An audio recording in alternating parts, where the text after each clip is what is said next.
ఆదికాండం 4వ అధ్యాయం. ఆదాము తన భార్య అయిన హవ్వను కూడినప్పుడు ఆమె గర్భవతి అయి కయీనును కని, యెహోవా దయవలన నేనొక మనిషిని సంపాదించుకొన్నానెను. తరువాత ఆమె అతని తమ్ముడగు హేబేలును కనెను.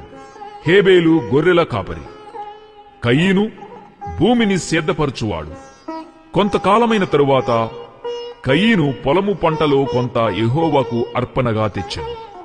హేబేలు కూడా తన మందలో తొలుచూలును పుట్టిన వాటిలో క్రొవ్విన వాటిని కొన్ని తెచ్చెను.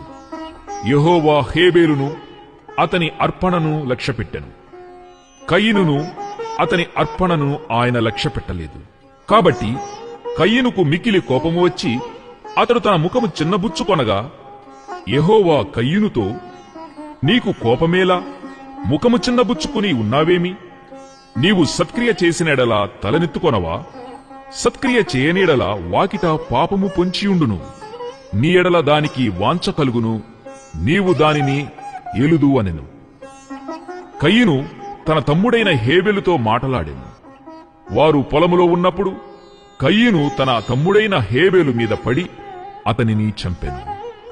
యెహోవా, నీ తమ్ముడైన హేబేలు ఎక్కడ ఉన్నాడని కయీను నడుగగా, అతడు, నేనెరుగను, నా తమ్మునికి నేను కావలివాడనా అనెను. అప్పుడాయన, నీవు చేసిన పని ఏమిటి? నీ తమ్ముని రక్తము యొక్క స్వరము నేలలో నుండి నాకు మొరపెట్టుచున్నది. కావున నీ తమ్ముని రక్తమును నీ చేతిలో నుండి పుచ్చుకొనుటకు నోరు తెరచిన ఈ నేల మీద ఉండకుండా నీవు శపింపబడినవాడవు. నీవు నేలను సేద్యపరుచునప్పుడు అది తన సారమును ఇక మీదట నీకియ్యదు.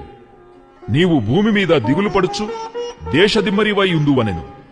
అందుకు కయీను, నా దోషశిక్ష నేను భరింపలేనంత గొప్పది. నేడు ఈ ప్రదేశము నుండి నన్ను వెళ్లగొట్టితివి.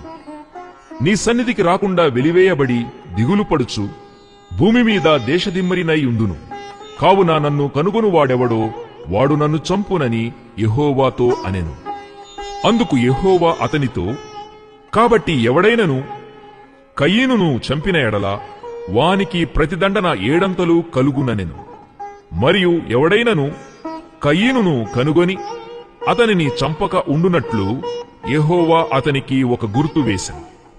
అప్పుడు కయీను యెహోవా సన్నిధిలో నుండి బయలుదేరి వెళ్లి ఏదెనుకు తూర్పు దిక్కున నోదు దేశములో కాపురముండెను.